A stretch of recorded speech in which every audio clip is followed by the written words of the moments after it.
Hey, welcome back. Tommy here with World War Stuff, and in this video, I'll tell you about the ultimate gun lover's paradise, a store featuring a massive 39,000 square foot showroom packed with everything from historic war relics to rare collectibles, collector staples such as Garands, 1911s, K98s, historic single action Colts, and more.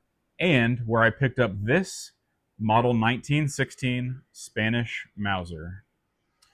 Yes, you found the World War Stuff YouTube channel, and this is episode 6 of Milsurp Chats, kind of the series where I describe in detail how, where, and why I acquired each item in my collection, piece by piece by piece. And yes, in this episode, we are talking Spanish Mausers. And to pay off on the tease, this was acquired from Collector's Firearms in Houston, Texas. And for those of you that are kind of new to collector's firearms, they're getting kind of famous out on the internet. Got a massive website, multiple showrooms and locations down in Texas. But if you've never heard of collector's firearms, they are a huge, probably the biggest gun store in Texas, if I had to guess. I don't know that for sure. But when you combine a museum with a store, it's kind of what you get with collectors. I'm talking a place with historic war relics and artifacts on display that you can actually buy. Everything from Lugers, German collectibles, Third Reich, World War One, World War Two, anything and everything in between. Man, it's all there and it's all available. And you're going to hear me talk more and more in this series about collectors' firearms. But this is the first firearm that I did acquire from collectors, the first of many, as a matter of fact. And when we talk collectors, yeah, we're talking a little bit of inflated prices. Here's the thing: you pay sort of a premium when it comes to having everything in the same location, right? There's deals to be found out there on the forums, on the classifieds, other places out on the internet from individuals or other collectors, such as ourselves, who have invested in their collections and they want to sell things off or get rid of things for various reasons. Guys, that's not collectors. Collectors is a massive retailer. And what I'm saying is you pay for the privilege of walking in the store and literally looking at a museum full of stuff. So if you haven't heard of Collectors Firearms, check them out. I'm normally repping some of their merch. Today that's not the case, but sometimes I'll have the shirt or the hat on, so on and so forth. But on to the topic at hand. This is the model 1916 Spanish Mauser, which I acquired from Collectors Firearms in April of 2017 for a grand total of 350. And here's the thing, guys. I'm gonna try to avoid using terms like units of currency and certain websites. And the reason for that is because in the short time that I've been doing this channel, I guess the 4 or 5 weeks now that we've been doing these videos, guys, I've already gotten a strike on my channel. So I'm already in a little bit of trouble, and I'm not really sure why. It's for facilitation of the sale of firearms or prohibited goods or something. I don't know. So I chalked that up to describing, the exact website and the exact unit of currency, so on and so forth. So going forward, we're going to be a little bit more vague, and hopefully you guys understand that. We all know what we're getting into when we sign up for social media platforms like Meta, YouTube, Google, all that kind of stuff. They're not exactly the most Second Amendment friendly organizations in the world, but they have broad reach. Guys like you tune in and enjoy this content, and therefore we like to share our passions on these platforms. So it is what it is, but we will be a little bit more cautious moving forward. So this, like I said, is the model 1916 Spanish Mauser. And a little backstory on these.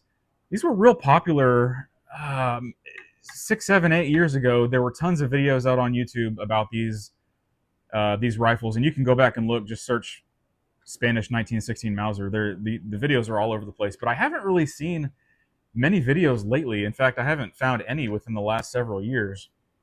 So I thought this was a good topic, and this is the next item on the list that I acquired. So it kind of fit right in, and it's been a nice little rifle, and it's got a fun backstory, as a matter of fact. So in April of 2017, I was a cadet at the Houston Police Academy, and a little bit about Houston Police Department. They make us purchase our own duty weapons, which is a little bit different, a little bit outside the norm from a lot of other major metropolitan police departments who supply firearms to their officers.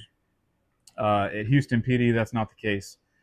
But in April of 2017, I was a cadet and I was out shopping for my duty weapon, which, funny enough, was a SIG P320, which I'm now having to replace for obvious reasons. But the department says, "Hey, buy this gun," because the Army had just gotten the big contract with SIG, and it was the hot new thing and all that kind of stuff. So they said, "Go out and buy the 320. It's the only gun you can carry." So I did go to Collector's Firearms to purchase my SIG P320. They had a great deal on it. The total package, the night sights, the 3 mags, for a really good entry level price. So no complaints there. But while I was there, excuse me, while I was there, I was struck by how amazing the store was. And just like I've described, it's literally a museum that you can purchase the artifacts from. And I really can't be any more frank than that. It's just quite simply, it's an amazing place. And if you're ever in the Southeast Houston area or the Southeast Texas area, and you're a Milsurp enthusiast, excuse me, you got to check out Collector's Firearms. It is just a feast for the eyes. Not so much a feast for the wallet, but yeah, you're in for a treat if you've never been to Collector's Firearms. So anyway, make a long story short, I'm there to get my SIG P320, and there's a line of other cadets from my class. They're lining up to purchase their P320s, and instead of sitting in the line, I figured, hey, I'm here. This is a great place. Might as well poke around and see what I can get into.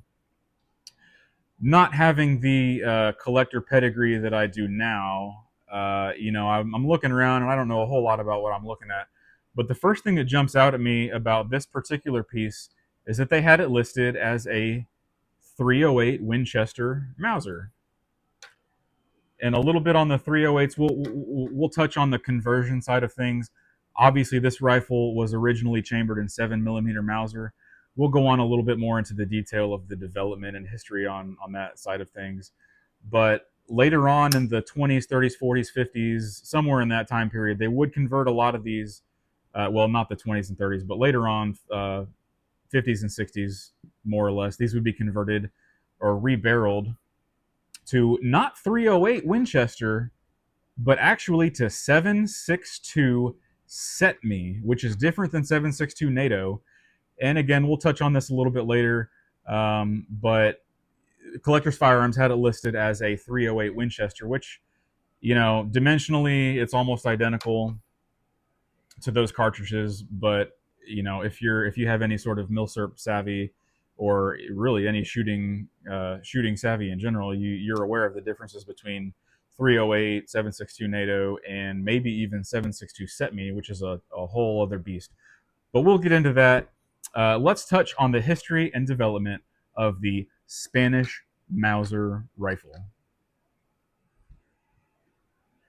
So starting off our conversation on the history and development of the Spanish Mauser, we have to go back to the beginning with the Spanish model 1893 Mauser, which was developed in Germany by the Lowe or Loved, or I pronounce it Lowe, Loewe. However you want to pronounce that. If you speak German, that's great. I don't, so we'll call it Lowe for our purposes of today's video.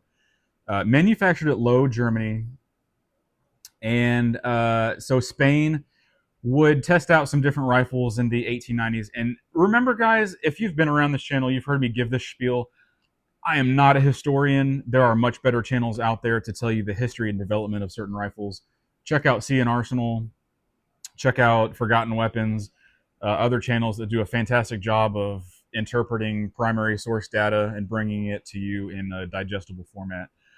I'm not that channel, so bear with me. But anyway, so we're going back to the 1890s, and there were some Mauser models at the time. You had the Argentine, or what would become the Argentine model 1891, with the external box magazine, and some other features that would be upgraded for this particular rifle. But Spain ultimately decided to go with the 1893, which, as you can see, was a straight bolt handle, internal box magazine, so staggered feed box magazine, which was a departure from the 1891. Let's see what else on this guy. You had a pretty basic barleycorn front sight, straight bolt handle, ladder sights with no adjustment for windage, just elevation. So fairly basic, but at the time, guys, this was cutting edge technology, right, in the 1890s.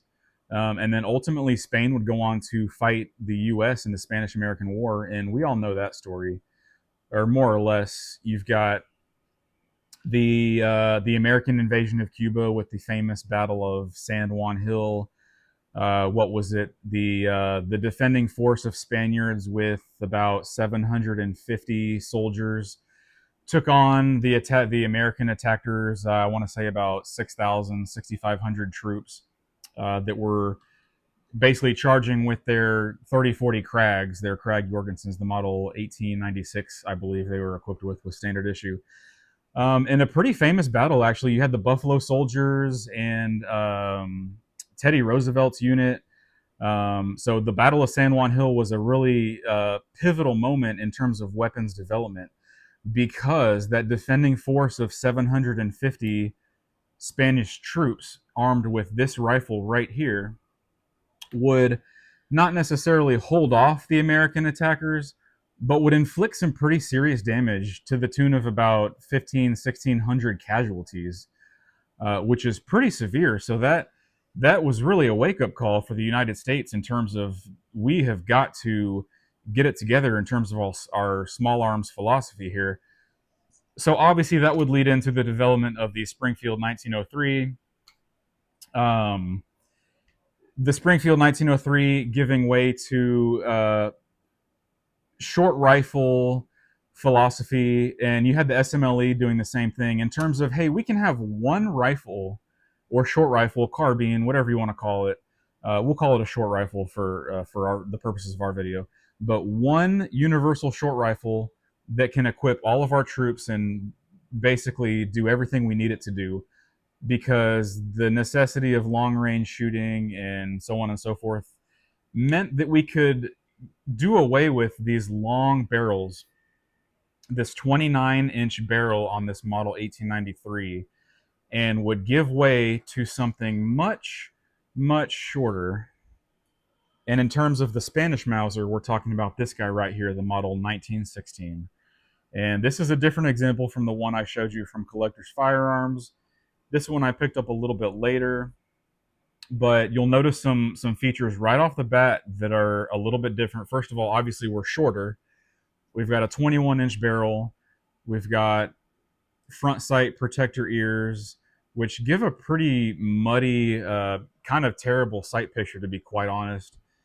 You've got sort of roller coaster sights, or Longa-Visier sights from the German side of things, which are not bad.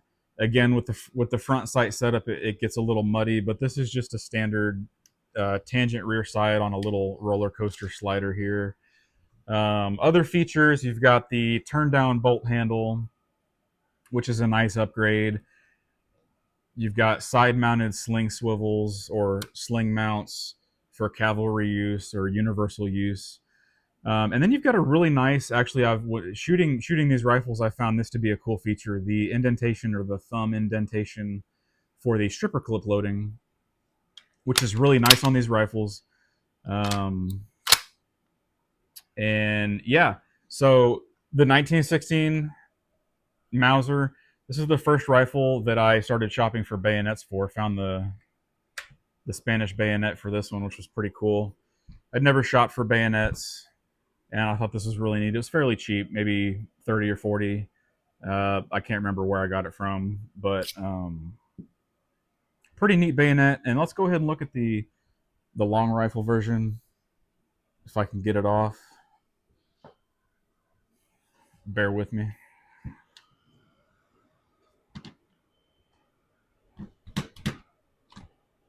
Here we go. So I believe this would be maybe a 16-inch bayonet. I don't know exactly, but this would be the original 1893 Spanish bayonet. Pretty long boy. Nice leather scabbard that's kind of floppy with age. I don't know if these are more rigid as they were produced new, but they've got kind of interesting checkered scaled grips there. Oops. So interesting stuff. I enjoyed shopping around and kind of getting my feet wet with the accessorizing side of things as far as collecting goes. Never really shot for bayonets, didn't have any experience, and bringing this guy back around. This one from Collectors didn't have a front sight hood or front sight ears, so purchased a new one of these from Numeric Gun Parts. Got that installed. There's a simple drift pin that goes in and out, and it's a real simple swap. But real cool rifle. Again, I was interested to see a military rifle in .308 caliber from Collectors Firearms. And that brings me into our next subject, which you may have anticipated. If you've been in the Milsurp collecting circle for any number of years, you're probably familiar with the, I guess, controversy, if you want to call it that, surrounding the 7.62 CETME round versus the 7.62 NATO, so 7.62 by 51. Take everything that I'm about to say with a grain of salt. I'm not a gunsmith. I'm not an expert on this, so don't go out with your model 1916s conversions shooting 308 out of your conversion rifles, thinking that, well, World War stuff said it was okay, so obviously it's okay. I'm not really saying that. I'm just giving you my experience, so take it with a grain of salt. Anyway, basic research says that the 7.62 CETME round was kind of a stopgap between Spain converting from 7mm to 8mm with the model 1943, which I don't have on the table here. I have owned a few in the past, but the model 1943 was the large ring, more or less along the lines of a model 1898 Mauser. But so they would go from the 7mm to the 8mm to the adoption of the CETME rifle and trying to get into the NATO side of things. They would start converting rifles into 7.62 by 51 or 7.62 CETME. 7.62 CETME, for all intents and purposes, was just dimensionally identical to 7.62 NATO. However, loaded to a much lighter degree, and maybe even with alternate materials, aluminum, plastic projectiles. I'm not sure. This is just stuff that I've read, and I'm regurgitating information that I heard many years ago. Obviously, having acquired this rifle in 2017, but 7.62 CETME, for all the collectors out there that they say, hey, 308 is too powerful for these rifles. That may well be true. So do your own research before you go shooting 308 out of these rifles, these conversions. This, by the way, this rifle, the later pickup, this is not a conversion. This is an original 7mm Mauser, non-import marked, all matching. So best I can tell, this might have been used in the Spanish Civil War and brought back somewhere between then and maybe say the 40s or 50s, prior to the import mark requirement of the NFA. But who knows? Non-import mark, all matching. I thought that was pretty neat, so I picked that up. But the original rifle for our discussion today that I picked up at Collectors Firearms, this is a conversion. It's non-matching. It's import marked, the whole 9 yards. And back then in 2017, I might have done a little bit better than 350. I believe there were some online retailers doing much better than that, but it's what I paid at Collectors, just from window shopping and thinking it was a really cool thing that they had on the rack. So I picked it up, and have by the way, have shot 308 out of this rifle with no problems thus far. There was a slight crack on the tang of the receiver prior to me purchasing this rifle, which may be a deal breaker to you, but to me back in the day, I didn't really know what I was looking at. It's got a very, very small crack. You won't even be able to see it right here on the tang. Shot about 40 or 60 rounds, 2 or 3 boxes of 308 Winchester through this rifle with no problems. Kept an eye on the crack. Never expanded, never got bigger, no issues, no other issues with the rifle. And the preliminary research that I did with these rifles suggested that basically the 7.62 CETME, or I'll just back up to the 7mm Mauser, had and I'll check my notes here just to make sure I'm getting it right. I don't want to be putting out bad information. According to Sammy, the regulator on pressures and dimensions and stuff on modern ammunition, Sammy states that 7mm Mauser is rated at 52,000 psi max. So that's max. Obviously, when we talk about ammunition that's available on the market, it's not going to be that maximum pressure. That Sammy max pressure is going to be, as far as I know, the maximum safe pressure load for that particular rifle. So therefore, the ammunition that you use or that's on the market has to be lower or equal to that rating. So with 52,000 psi Sammy max pressure on the 7.62, or I'm sorry, on the 7mm Mauser, I determined, just for my intents and purposes, that I would go with a ammunition that was about 55,000 psi, which is the Tula ammo, the Russian steel case Tula ammo 308 Winchester, which Sammy rates 308 at maximum 62,000. However, in my research, I discovered that Tula ammo, being a kind of a budget-friendly ammunition, steel case, that sort of thing, they more or less cheaped out on the powder, and basic testing of the Tula ammo 308 produced pressures of about 55,000 psi pretty consistently. So with those numbers in mind, I felt fairly confident running that ammo in my model 1916 308 or 7.62 NATO conversion, whatever you want to call it. So then you get into some other issues about CUP versus PSI, which is the copper units of pressure, which is kind of an old school method of determining pressure of copper crush and how much work and strength it takes to crush the copper versus PSI and the expanding gases. And if it sounds like I don't really know what I'm talking about, it's because I really don't. I've just done basic research on that kind of stuff. And like I said, if you have one of these rifles, do your own research. Don't take my word for it. But so that's my experience with Spanish Mausers. Obviously, later on, they would go to develop the FR7 based on the small ring 1893 pattern. So if you find an FR7, they're pretty neat. They've got the straight stocks, kind of like this one, with the high comb, the small ring action. Basically, they're straight up conversions of the 1893 pattern rifles, converted for more or less training on the new CETME rifle. So look that up if you like roller delay blowback rifles, CETMEs, G3s, all that. Look up the history on those rifles and the development of the Spanish CETME and FR7s, FR8s, which were basically the same thing except for the large ring 1898 pattern Mausers. So again, 1893 pattern long rifle. This one in particular, possible Spanish American War, possible bringback rifle, non-import marked, all matching. Really happy to have this one, but this was a later pickup. And then the later on model 1916 short rifles. So a lot of interesting history there. Guys, do your own research. Again, don't take what I say for gospel truth.